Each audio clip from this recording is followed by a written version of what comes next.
Hey, and welcome back to another episode of Off the Beaten Path. Today we're headed to Cincinnati, Ohio to check out Seifried Cymbals. I first met Steve Seifried last year at the Chicago Drum Show, and I was instantly fascinated with his ability to take cheap budget cymbals and bring them to life with hammering and lathing. I left that day with a reworked Zildjian ZBT ride and have enjoyed it ever since. I'm very excited to share Steve's story and work as he started to build a name for himself in the independent cymbalsmith community. Before we get too far into the video, I want to remind you that I'm creating new episodes in this series each month, so don't forget to subscribe to my channel to stay up to date on all of my latest video releases. So without any further delay, let's take a look inside Seifried Cymbals. Hey Mike! Hey Steve, how's it going? Going well, come on in. Welcome to my place here. My sort of half house, half cymbal factory. The background of how you got into making cymbals is not the conventional one of a lot of drum craftsmen. Yeah, I didn't start as a drummer. I did pick it up kind of in high school. I went to college for jazz saxophone performance and was just in rehearsals with the jazz drum majors and getting to learn kind of what a good cymbal sound was, so then I'd sit down and just fell in love with some of those sounds. Once I started getting drums and cymbals, I had one cymbal that cost more than the entire drum kit. You eventually started working as a band teacher or working in schools, right? Mm-hmm. So you saw that same issue with your students. Yep, same thing. With students trying to learn to play jazz and jazz band, and then they just have a ride that just goes ding, ding, ding, and they can't develop good a good swing approach, crashing the edge and all of that stuff. Yeah. And then seeing them get kind of frustrated with that and seeing what they could be doing if the instrument wasn't holding them back. So you started experimenting around with some of those entry-level cymbals and seeing if you could thin them out through lathing or augment the sound with hammering? Yeah. My goal starting out was to be able to take somebody's, like, here, give me your cymbals. And then I'll give them back here in a few weeks and they'll be better. So I kind of got into that, and partway through, I got some training from another cymbalsmith on making them from blanks and realized, oh, I can also do high-end cymbals that my jazz musician friends would like to play. You know, trying to get both sides to kind of combine conceptually into each other. Good sounding things in the hands of people who don't want to spend a lot, but also good sounding things for the people who really are discerning, the professional drummers. That journey started for you, it was like a decade ago, you told me? Yeah, I kept trying things and I got some stuff that sounded kind of cool. Some, my friends said, oh, that's neat.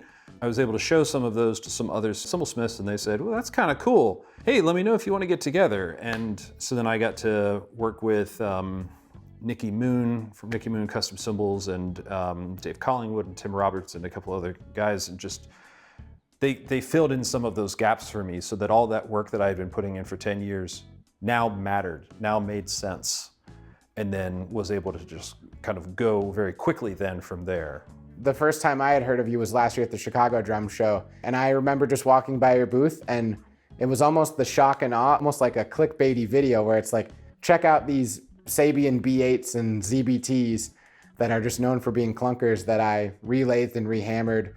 You can buy one for an extremely affordable price, and they're not the best cymbal you've ever played, but they are way closer to that than they are to clunkers. Yeah, and you can get some sounds that you weren't able to get by buying in that range in the first place. Yeah. They're all very kind of rock-oriented sounds, and why not introduce some other sounds in that range? So when we were hanging out before we started filming, you were kind of walking me through some of these different cymbals, and you have some of the first cymbals that you did with Nicky Moon when you went out to learn some of his techniques, right? Yeah. Got this 18-inch crash.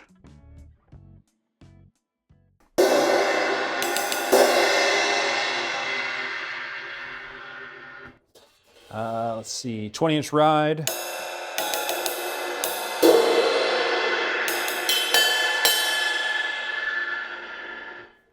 Another 20. Different sound. 16-inch crash, kind of a medium crash. and then a set of hats. Do you find that maybe by learning to work on some unideal cymbals, that made it easier when you started working with a finer grade material then? Yeah, especially the B20 bronze as compared to B8. The B20 is better for making cymbals, and I don't think there's any doubt of that. Everybody's pretty much in agreement on that. And getting into more of the B20, it's like, oh yeah, this is okay. I can get away with more or whatever, like just because the metal itself is more mellow and just cooler and calmer. But I think the B8 has pros as well that are like, it can do things that the B20 can't once you're really exploring it as well. There are certain sounds you can't get out of B20 that you can out of B8. I imagine in your position with trying to find some of these used pieces to mod, you're exploring yard sales, music stores, trash bins, schools. Oh yeah. And just taking whatever you can and like, maybe you'll get to it later. Yeah, I've got some shelves over there just kind of full of those. Like maybe I'll try something with them or I'll just get to it later, like you said. Yeah, the B20 blanks can have sort of a, like they change over time, but the existing cymbals, they can just sit on the shelf for a year and it's fine. Yeah, so there's no urgency to try to work with them. And they're great, you know, if you don't have very much invested in those, if you want to try an experimental technique that might break a cymbal, you're not sacrificing a really high quality blank. This right here, this was not a China when I started. This was a 20-inch medium ride, Sabian B8 Pro. I thought, I'll make it into a China, or at least a Pang, and it worked out.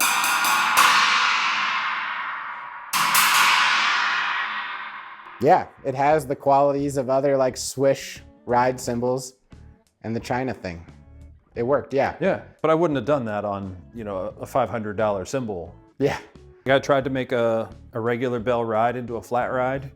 Didn't go all that well, but I got pretty close, and then it started cracking on me. The China thing, or just trying to make trashy versions and clean versions and just everything I can. What can I do with this? What sound comes out of it once I start working on it? All right, so now we're in the garage. The various workshop-y things. The big tool in here is the lathe. Usually there's mounds and mounds of shavings, but somebody just picked them up recently. Generally speaking, a cymbal will go on here and get in there and shave it off like you've probably seen in other videos. Looks very similar to metal going flying. Yeah, for these metal shavings and the waste, do you have to have that disposed of in a specific way, or can you just throw it in your trash? I guess I could throw it in my trash. I've scrapped it. A friend of mine just came and collected a ton of it because he wants to melt it down and make something. With how copper is, I mean, I know how expensive copper is because I'm buying it. I'm buying the blanks and stuff, and for all of the things that we're making electrically. Let's get this copper back in use so we don't have to just keep taking more. Yeah, because really, in theory, yeah, it could just be melted down and reused. Yeah, so this could be your cell phone. You were telling me you can't just go to a website, cymbalmaker.com and buy a cymbal lathe. No. Or the other tooling you use to work on it. So a lot of this you have to make yourself, and probably with the help of other cymbal makers you've connected with on what to use and how to put it together. This is version 3 of my lathe, because I just kept trying things. The first one is a power drill and a vise, which I don't recommend. It was a proof of concept and nothing more. Then I made a lathe kind of similar to this with a motor and an axle, and it was just way too fast and very dangerous. This new one that I made, custom built table designed after the sleds that like defensive linemen push in football. It's shaped like that so that I can really get pushing into it, get some pressure going on. Variable speed, very, very high-tech devices here. Yes, that is a mic stand. Yeah, mic stand, C-clamps. The mic stand works great. This is all just stuff I've rigged up because I'd much rather make cymbals than make new tools to make cymbals. You'll see a lot of people that have like metal framing and then it slides really easily, and I'm using C-clamps and boards and I'm getting good results, so why change? I totally agree, and I appreciate the approach where the focus is really on the instruments, and as long as this can serve your needs effectively and safely, then it's fine. Yeah. So I've got that, various tools for working on, files and drills and things like that. This is essential for keeping the bits sharp. Carbide tipped bit needs to be kept at a certain angle because that will change what it looks like on the cymbal when you're lathing it. That needs to be kind of constantly maintained. Sometimes mid-cymbal, go sharpen it again and do that. Put all my logos out here, silkscreen the logos, which is probably more challenging than making the cymbal. Yeah. If I gotta be honest, it's really hard. I do some polishing and then heat treatment here, put on patinas and things out here, the garage door open for the chemicals. So when you get wrapped up in here with lathing and finish work, or really maybe not finish work, but at least the lathing, you take the cymbals elsewhere for doing the hammering then? Yes. For my own safety, I want to keep the dusty, dirty stuff, chemically stuff here where I can have the door open. And then for hammering, I go downstairs. So this is my workshop number 2 / warehouse. But this is basically my hammering room. Got all sorts of supplies and random things. But of course, this is what you care about, the anvil. And it seems like every cymbal I've ever seen hammered is done on a stump. Yeah, that's the traditional way. And I had stumps. So I figured, why build a stump when I have a stump? Fair enough. Made the anvil. It's curved in a very specific way, polished. It probably needs another polish here soon, but it's getting there. Wall of hammers.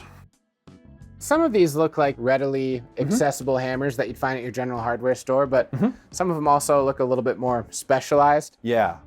And like you said, you don't just buy a cymbal hammer, you have to make a cymbal hammer. So yeah, this is from a general hardware store, but it's curved. Different amounts of curvature do different things on the cymbal. They shape it in different ways. They add tension in different ways. It'll be a different sound. For instance, if I hammered it in a cymbal entirely with this versus hammering it entirely with this one will sound pretty clean and brighter. This one will sound much trashier. All else being equal. All else is never equal, but if it were equal, that's what would be the difference. Yeah, or at least maybe your approach of why you'd pick a certain tool for what you're hoping to get out of it. Am I trying to bend the metal or am I trying to stretch the metal? I know some people will just use kind of 2 hammers, but again, more of a geek about this stuff and I want to get just the right one. I also see some jigs here. Is that for kind of trying to build up the contour? Yeah, this is a contour gauge made for woodworking, but so that you could have something that you could trace to make like a piece of molding or something to go around a corner. But I'll use them for cymbal curvatures because the curvature is so hugely important. So I can measure or compare and see how things are changing, how close am I getting to a goal, stuff like that. The pile of blanks are fun. Yeah, so these are cool because this is how you get them when you order them from your supplier who actually makes them. Yeah, so this is a B20 blank. This side, really cool looking. They always have some really neat artistic thing. Not really on purpose, but just because that's what happens when they, they're put in an oven, so they get a variety of things going on, various soots and other colors. Then they quench them in a pool of water, which then can make them pretty wonky in their shape, which is not always fun, but it's just part of the game. Yeah, it's a lot that you have to kind of work out after you get them. Yeah, but it's impressive how musical they are. I haven't done anything to this. Just weight it and put a piece of tape on it.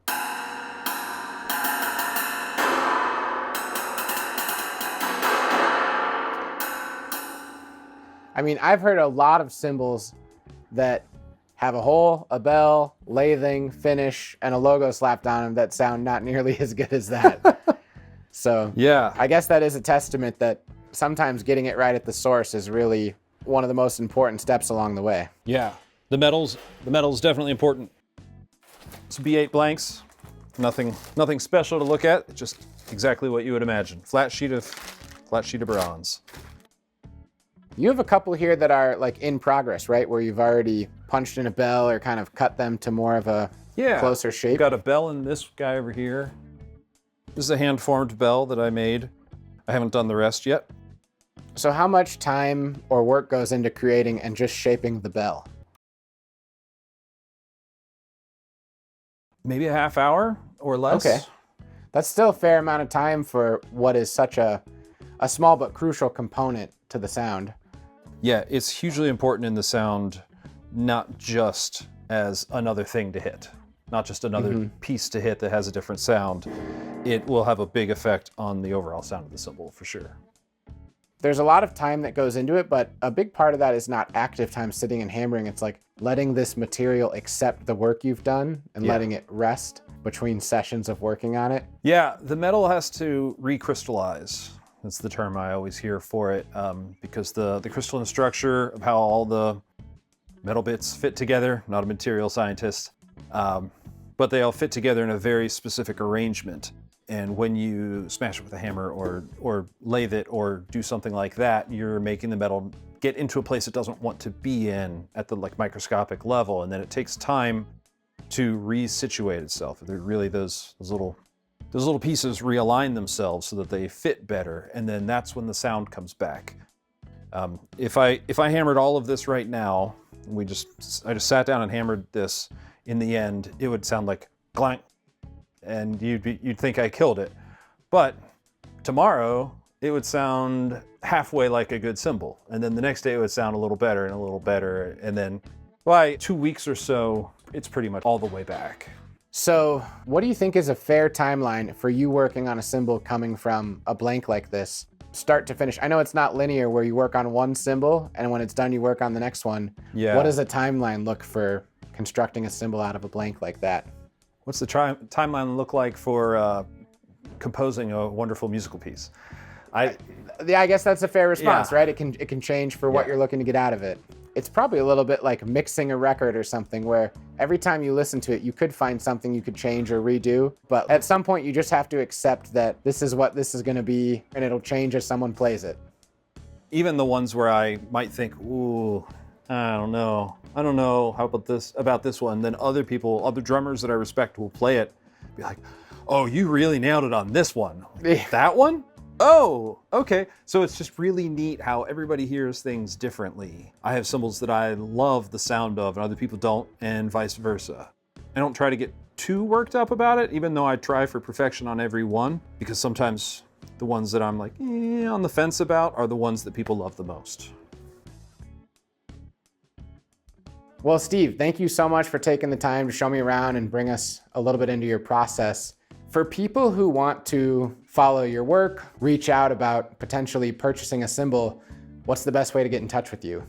Yeah, you can email me at info@seifriedcymbals.com. My website is seifriedcymbals.com. Facebook at Seifried Cymbals. YouTube at Seifried Cymbals. And your YouTube channel is a great resource for people to hear these. I know you've worked really hard to make sure that you put up recordings that are transparent and reflective of what they might experience in person in terms of how these sound. Yeah, I think that's important. If you are trying to buy something from a recording, it needs to sound like it's going to when it arrives. Yeah. So try to put my experience as a sound engineer into that, and hopefully it works out and you feel that. And one more offering for people too to consider is you also do modifications. So if someone has a cymbal that maybe doesn't quite do what they thought it would, or has hopes for it to sound differently, they can consult with you for sending them out and having you work on them, and you can send them back or they can come pick up in person. In anticipation of me coming out here, I sent you 2 cymbals, one kind of the lower B8 quality and one an old 70s Zildjian. And I got to play them a little bit, and the difference is pretty remarkable. Just even visually, this was a ZHT that was in pretty rough shape. Yeah, it had a big bell, kind of the standard big bell, so I made the bell smaller, completely changed the shape, the pitch, brought the pitch way down so it wasn't that bright, high-pitched thing. Added a whole bunch of complexity.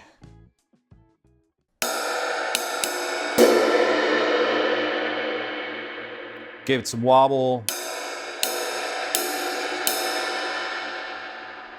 And now it's a complex kind of jazz cymbal.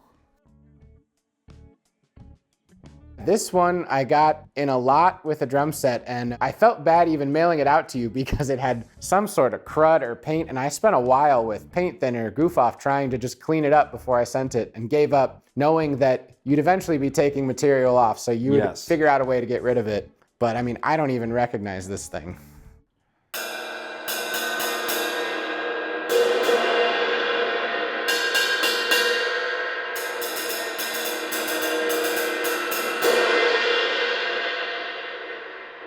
Yeah, I mean, that's beautiful, and it's pleasant. It kind of wasn't a finished product, I felt like, but I was happy to finish it. All right, well, thank you so much for taking the time, and hopefully you'll be hearing from some other people very soon. Sounds great, bring it on. All right, thank you. So one of the things I like to do occasionally is go to a thrift store or something and buy like random round stainless steel things because, right? You know where I'm headed with this. I got 2 plates that look like this. One of them still looks like this. And the other one now looks like this.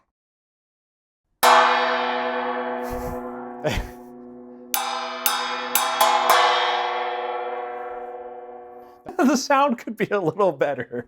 Yeah, But for a plate, you know.